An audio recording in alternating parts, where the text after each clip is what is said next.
Today's adventure brings us back to Forest Lawn Cemetery in Buffalo, New York, where we continue our video series. This is part 2. Let's get started.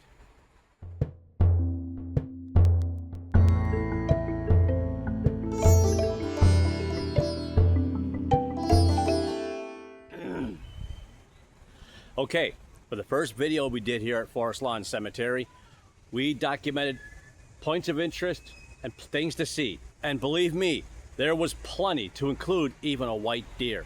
Now, for the rest of the videos I'm going to shoot here, we're going to go and I'm going to show you the final resting place of notables buried in the cemetery. So let's get started. The first stop on our tour takes us to the final resting place of Captain Joseph T. Jones. He was one of the originators and operators of the Gorge Railway at Niagara Falls and one of the Gulf Island Ship Canal and Railway between Gulfport, Mississippi and Gulf of Mexico. Our next stop is the Tracy Memorial. It's a sarcophagus designed by Stanford White with a cameo-like bas-relief profile of Tracy by Augustus St. Gaudens. It is an example of the fine funerary art here at Forest Lawn Cemetery. Well, these guys are having a good time in the park. Looks like someone gave these guys a whole lot of bread. And they look like they want to defend it. Well, bon appetit, guys. I think I'll leave yous to your lunch.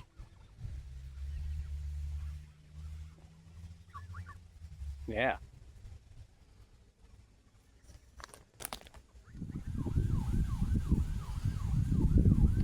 Here we have the final resting place of Willis Haviland Carrier. He is known as the father of the air conditioning industry. He designed the first scientific air conditioning system while an engineer at Buffalo Forge Company and later established the Carrier Corporation. Buried in the Hoover family plot, we find the grave of John Frank Hoover. John Frank was a Buffalo area Civil War veteran who was awarded a medal for his part in the pursuit and capture of John Wilkes Booth, the assassin of President Abraham Lincoln.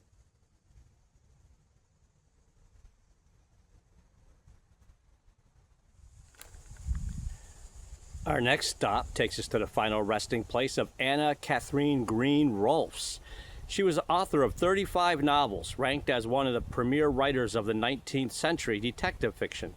Her first book, The Leavenworth Case, published in 1878, initially sold more than 500,000 copies. Here we visit the final resting place of Edward Kleinhans. He was a Buffalo mercantile leader. He and his wife were donors of the beautiful Kleinhans Music Hall. This next stop takes us to the impressive memorial of Red Jacket. He was a great chieftain of the Seneca Indians. He was famed for his oratory and wisdom of counsel. He died at Buffalo Creek January 20th, 1830. He was 78 years old.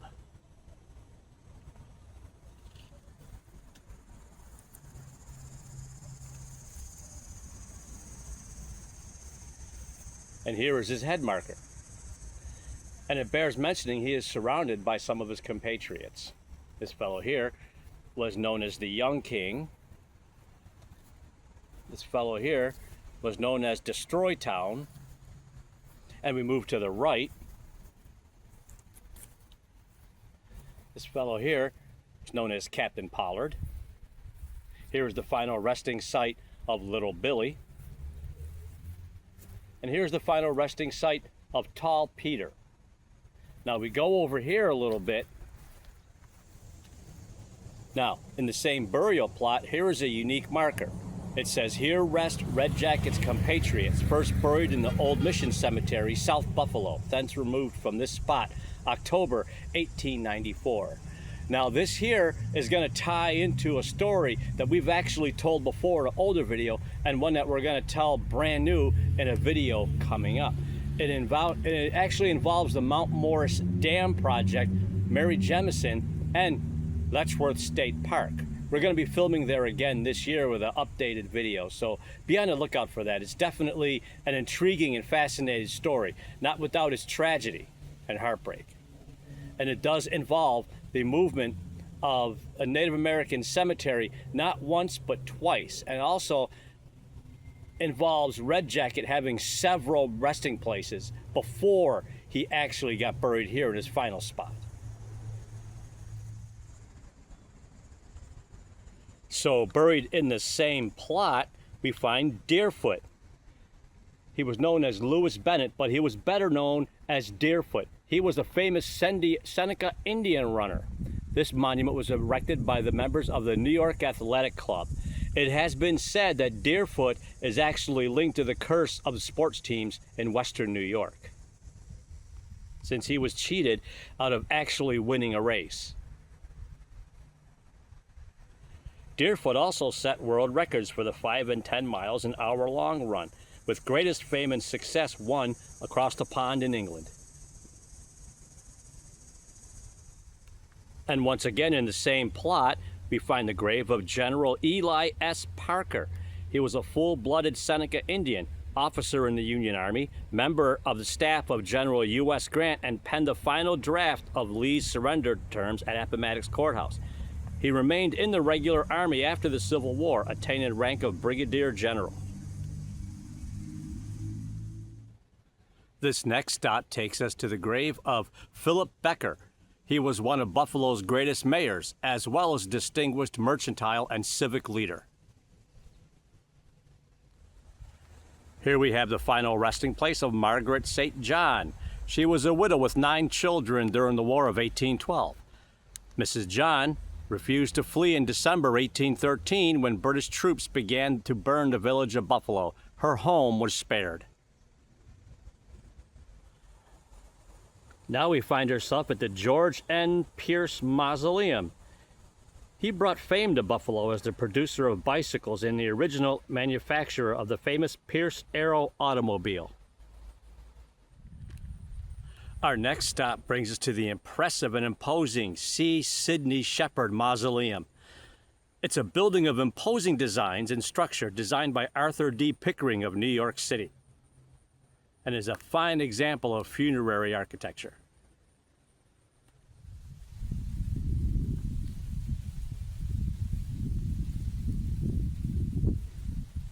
This next stop takes us to the obelisk of Stephen M. Clement. He was an outstanding Buffalo banker, president of the Marine Bank from 1869 to 1892, now the HSBC Bank USA. Here is a unique little thing that people like to do that the park offers: the cemetery tours trolley.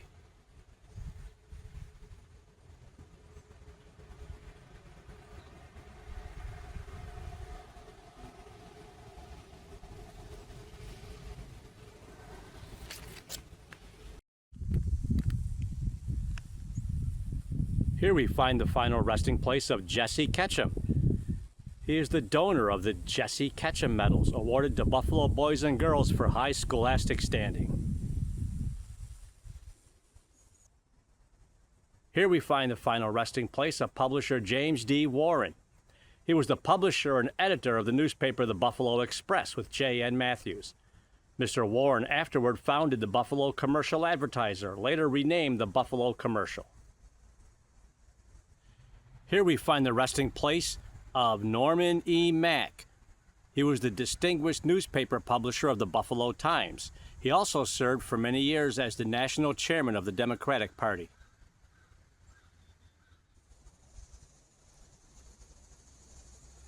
This impressive marker marks the final resting place of DeVillo White Harrington. He was a doctor. He was a member of the 130th New York Infantry, 1st New York Dragoons, 1862 to 1865, a veteran of the Civil War.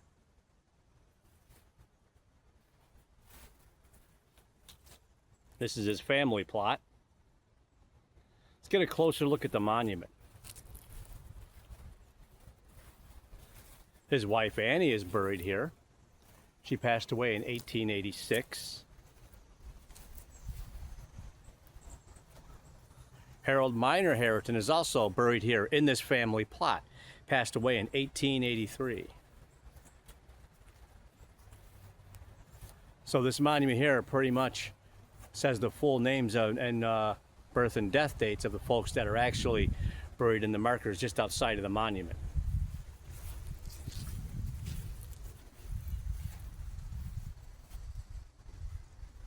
Unfortunately, it's not telling me what his rank was. It's definitely a doctor.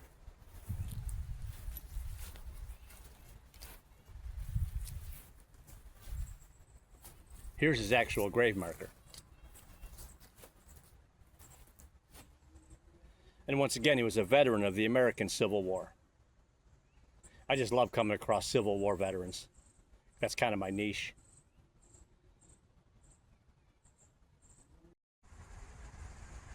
Here we find a plaque honoring Louise Bethune, F-A-I-A. She was the first woman architect elected to the AIA, 1856 to 1913. Jenny Louise Blanchard apprenticed in 2 Buffalo architectural offices, opening her own practice in 1881. After she married, her office, known as Bethune and Bethune, was responsible for the design of buildings, including the Offerman Baseball Stadium, the 74th Regiment Armory, later converted into the Elmwood Music Hall, the first transformer building bringing electricity from Niagara Falls to Buffalo, and the Lafayette Hotel. In addition, her firm was responsible for numerous residences and industrial buildings, as well as 18 school buildings. She is recognized as a prominent organizer of the Buffalo Society of Architects, which eventually became the local chapter of the AIA. In 1888, she was the first woman architect to be elected to the American Institute of Architects. And in 1889, she was the first woman elevated into the College of Fellows. Louise Bethune's ashes are buried in the grave of her husband, Robert A. Bethune. This is a historical marker. However, he is buried in this cemetery somewhere. I did try and find him, but to no avail. I think I came across it once.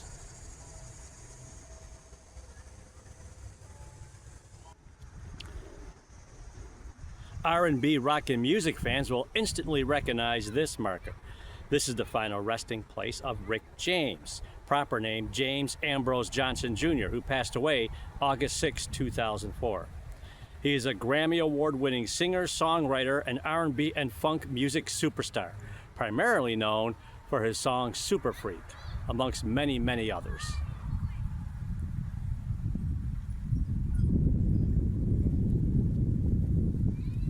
I can just hear the song Super Freak going on in my head as we speak. I don't think I can play it because of copyright issues, but just stop for a minute, and just anyone who knows anything about Rick James can definitely hear his song singing in their head. I know it's working for me right now.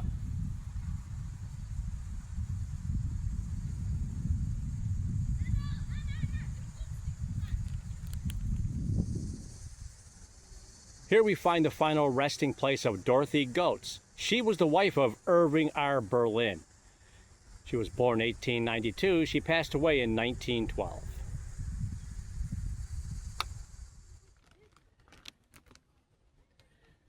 Here we find the final resting place of Cicero J. Hamlin. He was a pioneer among Buffalo merchants. He founded the establishment from which the William Hengerer Company emerged, nationally famed for the breeding and training of thoroughbred trotting horses. Born 1819, died 1905. His wife, Susan, is also interred here.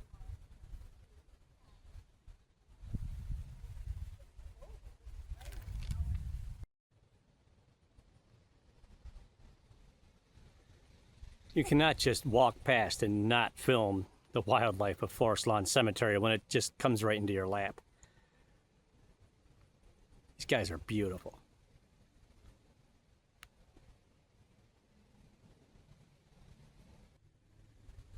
Here we find the final resting place of the Fakir of Ava. He was a famous sleight-of-hand entertainer whose protege was Keller, who became one of the world's most renowned illusionists.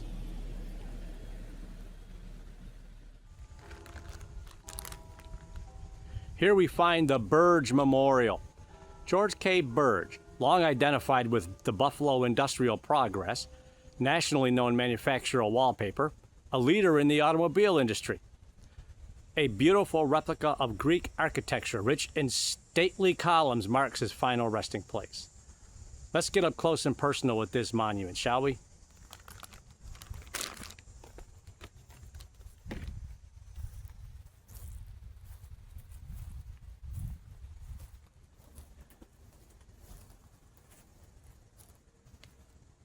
This is absolutely breathtaking.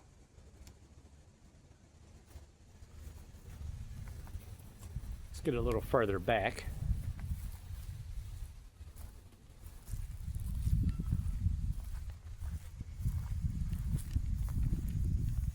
So we can enjoy this monument in its full splendor. Wow, can you imagine? I'd love to have a monument like this. That would be amazing.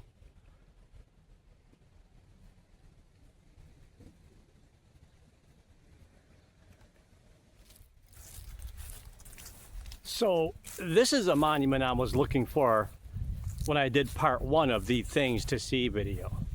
And there was no way I came across it, which was an eventuality. I wasn't going to film it and document it. She's a Native American woman known as Genka. Wife, mother, friend. Name was Sandra Clark. Born August 26, 1939, died January 2nd, 2002. Her husband, Robert Joseph, is also buried here. Passed away March 6, 2019. This is an absolutely breathtaking monument.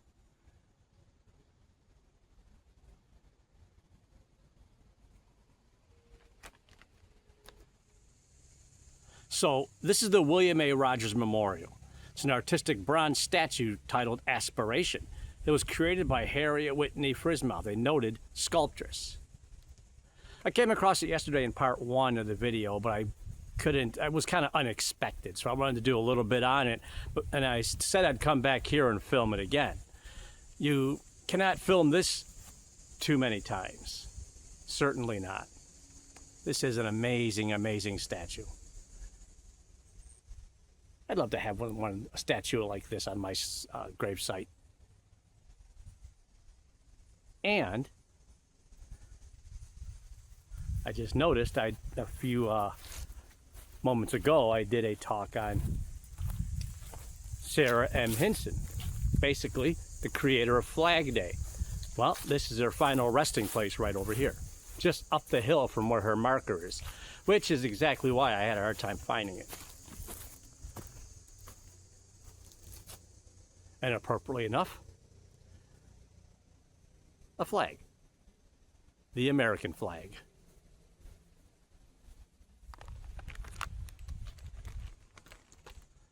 So we are going to take a hike uphill to visit and take a look at the Letchworth Mausoleum. And it's also going to be my way of checking out some of these amazing tombstones on the way up there. Let's start our hike. This here is the final resting place of Henry O'Brien.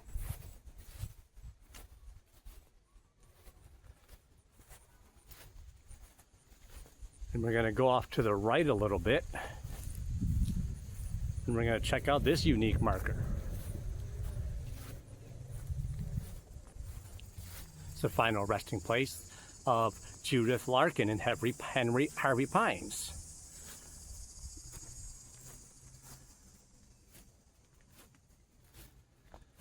This is the Johnson family monument. Going to kind of go over here a little bit. We're going to take a look at this beautiful piece of statuary.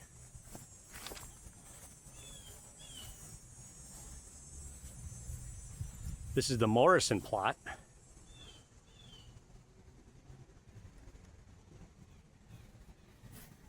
This unique marker marks the final resting place of Roxanne Trammell. T, of course, for Trammell.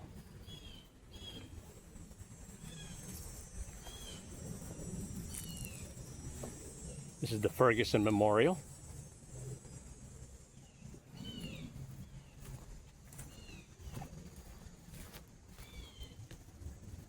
What a panorama.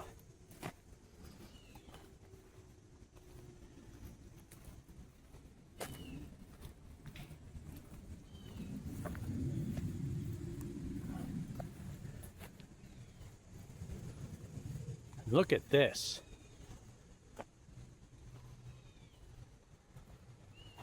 I would say I would also call this Ascension.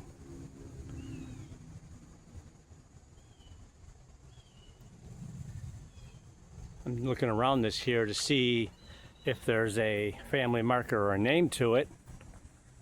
But I believe that it's just a piece, not just, but I believe it's a piece of fine statuary.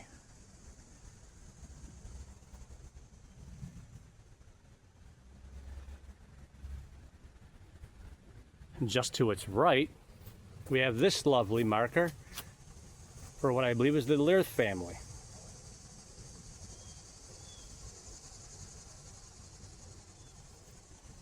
Now, being very careful, up here, there's a little hidden trail down here.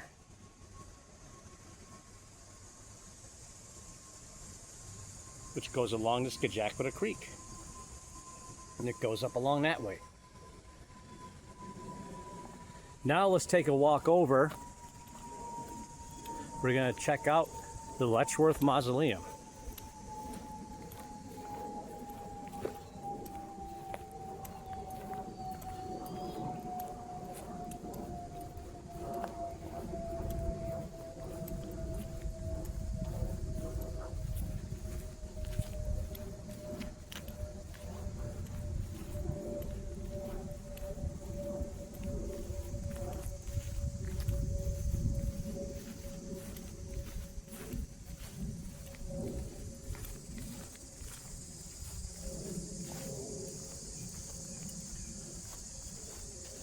Talk about having the high ground.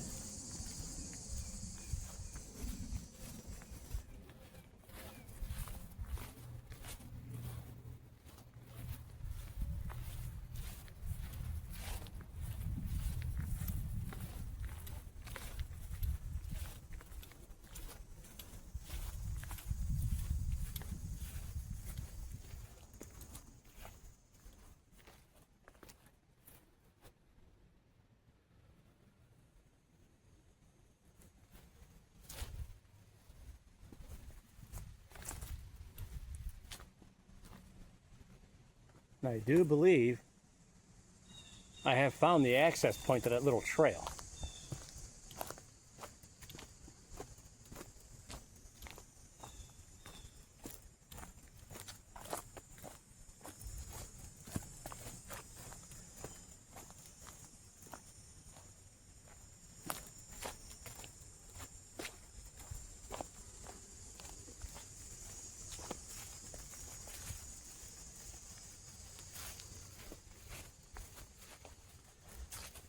Kind of dip around here a little bit, take in the view. See if we can take in that okay. Well, oh, there's a groundhog. See his butt? There he is. Hello, little guy. Looks like he's trying to hide.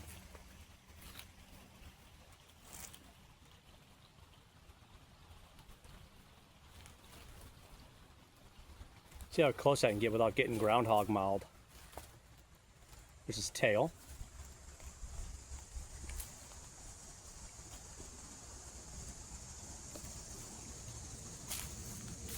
You know, there he went. He retreated to the safety of his little den. Okay, so this looks like the trail.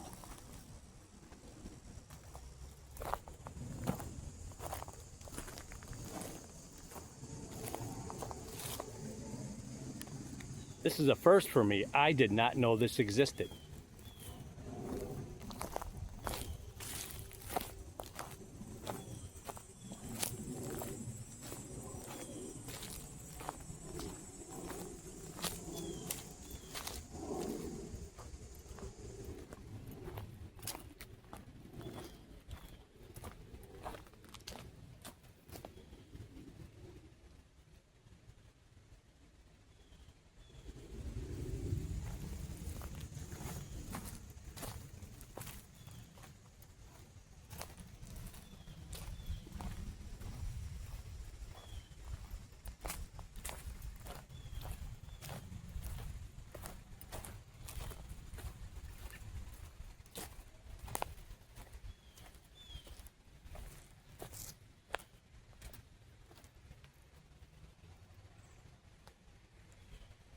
Well, I'm not going to take this whole trail, but this is cool. I did not know this existed. Looks like it could also be accessed from down up in there too. It looks like it goes all the way around.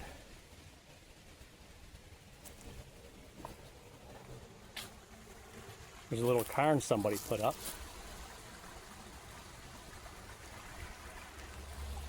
I would have put this on part 1 video with places to go and things to see, but you never know what you're just going to stumble across.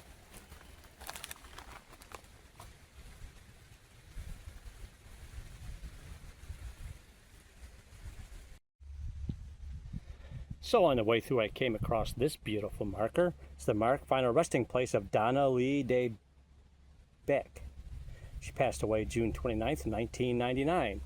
She was a beloved artist whose quiet intellect brightened the lives of all who knew her. She was greatly loved and is deeply missed. She rests here with her husband, Ronald.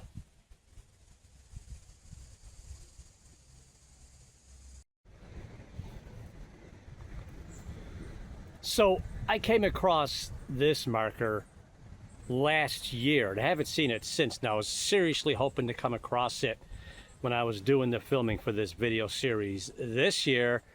So I decided to take a little path I normally don't take to get back to the car, and lo and behold, I found it. Now this has a lot of connections to my early days as a paranormal investigator, especially with some older videos filmed by Western Door Paranormal. It's actually the link between the Pigman and the Angola Horror. Now, the marker reads, "Known but to God, buried in this quiet place are the unidentified victims of the Angola Horror. A disastrous train derailment on December 18, 1867 in Angola, New York, which left many injured and claimed close to 50 lives. At its fiery journey's end, nearly a third of all who perished lie here, unknown. Their shocking sacrifice stirred outcries to make the nation's rail travel safer." So, essentially, this is a mass grave of the unknown dead from the Angola Horror. It's amazing that I was able to actually come across it and find it, and I certainly was hoping I was going to be able to. It would have actually been on the first part of the video, but again, like I said before, I saw it, but I couldn't remember where it was, and it's literally not in the brochures, although I think it really, really should be. So hopefully you're watching this video, you actually see this here and can come out and see the marker. Now, let me see here. Okay, so let me see if I can put this in perspective for you to where this is. So, straight across that way is the Fireman's Memorial. So you come down that road there. Sadly, I don't see a section marker. I see one over there. I'm going to fill you in on that. And the easiest way to remember it is it's pretty much right across from Goldberg. And it's not far from the water fountain. So what I'm going to do to make it so people can actually find this hidden marker, hidden because it's literally not in their brochure, we're going to go over this way and we're going to find what section this is in. One thing Forest Lawn Cemetery is really good about is marking the sections.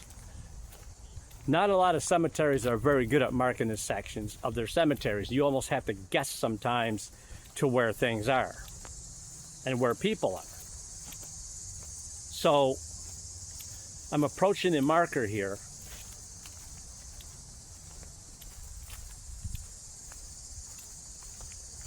So all you have to remember is basically it's in section 3. So almost, if you shot an azimuth straight across from the section 3 marker, between there and Goldberg, you can find the marker.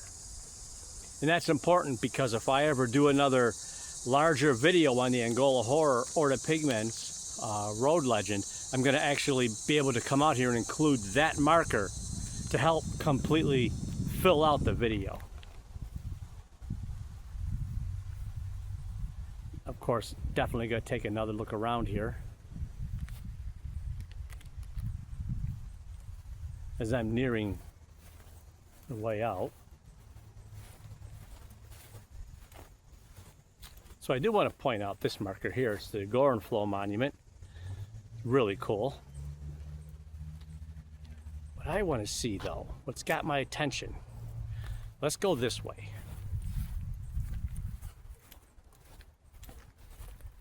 I want to see who this is. There's a lot of wording, I think, on this stone.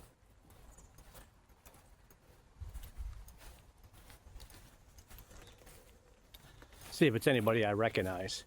Because when I was out here before, there's a lot of famous people that aren't in this brochure, and their grave sites aren't marked. So you kind of have to trip over them in a way, so to speak, like I did with the Ngolahoro Monument. Okay, so this is basically marking the Hart plot, family plot. The wording on this is very, very old and very worn out. So it's hard to say what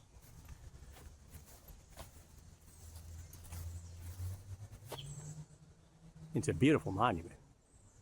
I'm gonna go over here quickly.